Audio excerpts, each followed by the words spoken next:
Salut à tous les amis, j'espère que vous allez bien. Bienvenue dans cette nouvelle vidéo. Victoire du Barça aujourd'hui pour le retour de la Liga. Comme vous le savez, en début de semaine, c'était la cérémonie du Ballon d'Or. Rodrigo, Ballon d'Or, Vinicius qui l'a pas gagné. Quasiment une semaine de repos pour les gars. Mais le Barça enchaîne avec une victoire 3-1 pour ce derby contre l'Espagnol de Barcelone, grâce à un doublé de Dani Olmo et un but de Rafinha. Que dire si ce n'est que ça continue, ça continue. Aujourd'hui, malgré les deux changements dans l'équipe type, même si Olmo fait déjà partie des titulaires, on va voir maintenant qu'il est revenu de sa blessure, est-ce qu'il va être titulaire à chaque fois?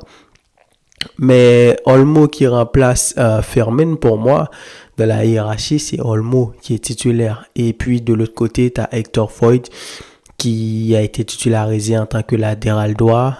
Ça fait du bien parce que Koundé, c'est l'un des gars qui a enchaîné le plus de matchs depuis le début de la saison. Lewandowski, on enlève de temps en temps. Lamine Yamal, Rafinha de temps en temps.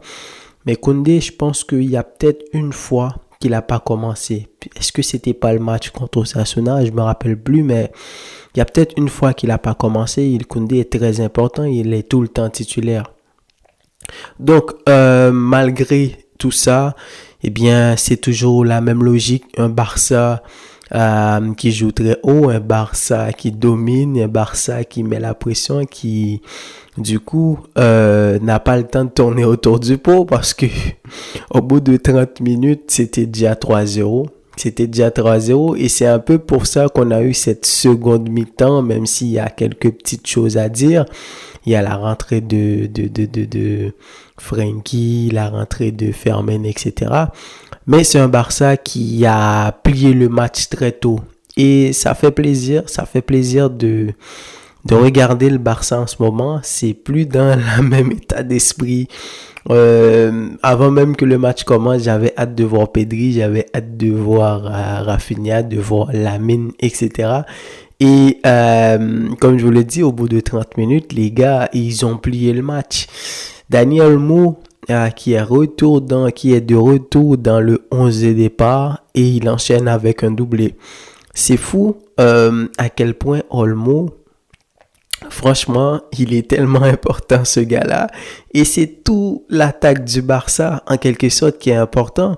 Avant de continuer sur Olmo, ce qui m'a intéressé aujourd'hui, c'est que vous l'avez vu, aujourd'hui, c'était pas un grand Lewandowski. En tout cas, il n'a pas eu beaucoup d'occasions et d'ailleurs, il n'a pas marqué aujourd'hui. C'est son premier match sans marquer depuis Osasuna.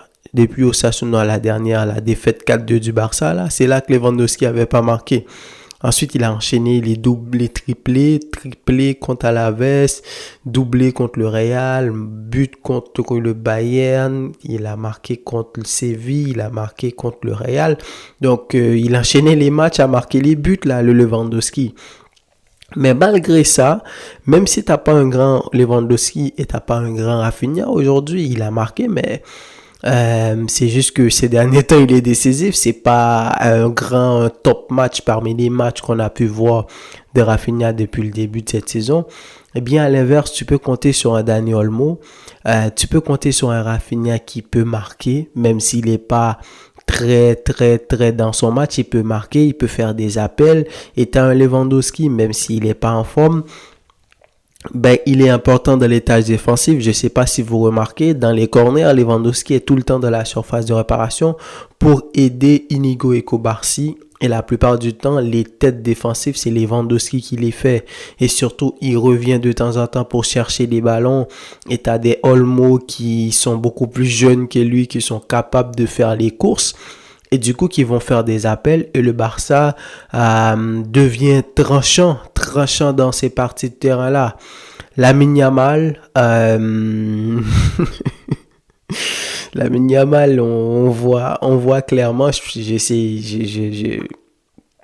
comment dire, je pense que tout le monde l'a vu maintenant, tout le monde le voit. Lui, quand il est sur le terrain, il s'amuse, le Lamine Yamal, petit contrôle, dribbles, des passes. Cette passe-là pour Olmo pour l'ouverture du score. Maintenant, je pense que là, on peut commencer à dire que c'est un classique et avant, on disait que c'était Modric, mais maintenant, ça va être les passes de Lamine Yamal.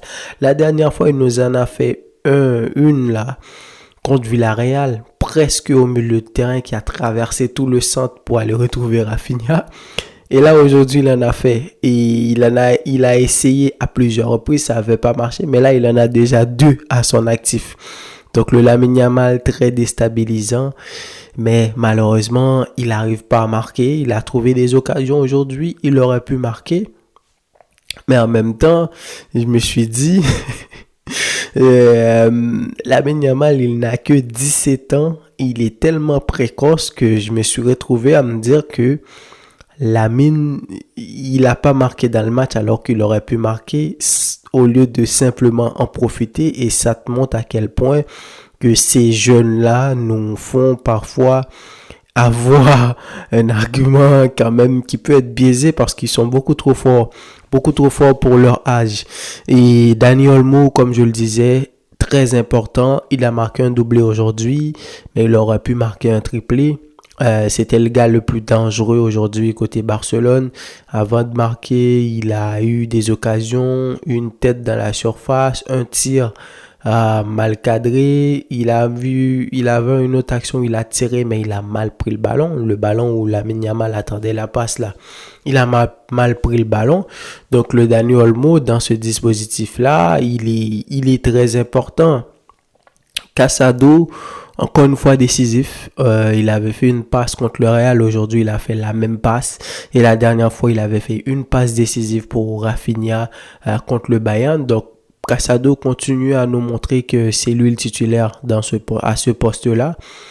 Et vu la rentrée de Frenkie aujourd'hui, on voit que déjà...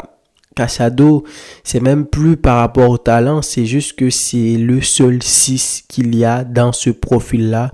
C'est un genre de 6 qui a un peu le profil de Gavi, sauf que Gavi, lui, il est capable d'harceler les porteurs de balles, mais Gavi joue beaucoup plus haut sur le terrain, alors que Casado, il a le réflexe d'un vrai 6, toujours bien placé, dans les sorties de balles, il est important. Mais dans les tâches défensives aussi, il est excellent et surtout, il a une très bonne vision du jeu pour marquer. Sinon, j'ai vu beaucoup de gens qui n'arrêtent pas de dire que bon, au moment où ça ne va pas marcher, le système de hors-jeu du Barça, j'ai l'impression que les gens n'attendent que ça ne fonctionne plus, que le Barça encaisse 3-4 buts dans un match. Comme ça, on pourra dire que on avait prévenu Flick. Mais j'ai pas envie de rester là-dessus. C'est que, comme je l'ai dit, contre le Bayern, là, j'avais flippé un petit peu, mais c'est quand on regarde Enego, on regarde Koubarsi et surtout aujourd'hui c'était Ford qui était latéral droit. C'est pas, c'est pas un hasard que ça fonctionne tout le temps. Même si tu mets Hector Ford en défense, ça veut dire que c'est quelque chose qui a été travaillé à l'entraînement et avec la VAR ça nous aide beaucoup. C'est vrai que il y a des hors-jeux, ça se joue à une mèche de cheveux. Contre le Bayern, contre le Real et aujourd'hui, contre le Villarreal, il y avait même 3-4 buts refusés. Je peux comprendre, ça peut énerver certaines personnes qui attendent peut-être que ça ne fonctionne plus, mais pour l'instant, ça marche. Pedri a été excellent. Rafinha, je vous l'ai dit, il a été décisif dans les appels tranchants, comme à son habitude. Il a marqué un très beau but sur une passe de Casado. Et ça, encore une fois, ça te montre à quel point il est en confiance. Dès qu'il trouve la moindre occasion dans la surface de réparation, il est capable de marquer. Et c'est ça qui est le plus important pour ce Barça-là, d'être capable d'avoir des Rafinha et des Olmo qui marquent en plus de Lewandowski. Et Lamine Yamal, de temps en temps, il peut te sortir une action où il marque. Sinon, que dire que Frenkie, quand il est monté, d'ailleurs en deuxième mi-temps, le Barça, je vous l'ai dit, les gars ont un peu baissé le niveau. Flick l'a même dit en conférence de presse après match, il a dit, bon, étant donné qu'on a gagné, on va dire que ça passe cette fois-ci, mais il a parlé avec les gars parce que la deuxième mi-temps, c'était un peu compliqué à regarder. Le Barça qui menait déjà 3-0, Une équipe d'Espagnols de Barcelone qui, à chaque fois qu'ils ont couru, qu'ils ont marqué, après c'est hors-jeu, c'était devenu un peu bizarre. Même Pedri, à un moment donné, il a commencé à niaiser. Il a même failli donner un but sur un ballon perdu au milieu de terrain au Barça. Et heureusement que Iñaki Peña, il a fait l'arrêt. Koubarsi, Inigo Martinez aussi a été excellent. Baldé. Donc, le Barça prend 9 points d'avance sur le Real. Donc, tout va bien. Tout va bien dans le meilleur des mondes. Et on va pas s'en plaindre. Alors, donnez-moi vos avis dans les commentaires, les amis. Prochain match, ça va être Étoile Rouge de Belgrade. Le Barça qui sera en déplacement mercredi prochain. L'occasion de gagner, de se mettre à 9 points et pourquoi pas monter plus dans le classement dans la Ligue des Champions. Parce que présentement, le Barça est 10e. Et vu le nombre de matchs intéressants qu'il va avoir cette semaine, il y a l'occasion de se hisser, pourquoi pas, dans le top 8. Donc, dites-moi ce que vous avez pensé de ce match. Et quant à moi, je vous dis à la prochaine, les amis, pour une nouvelle vidéo. Salut!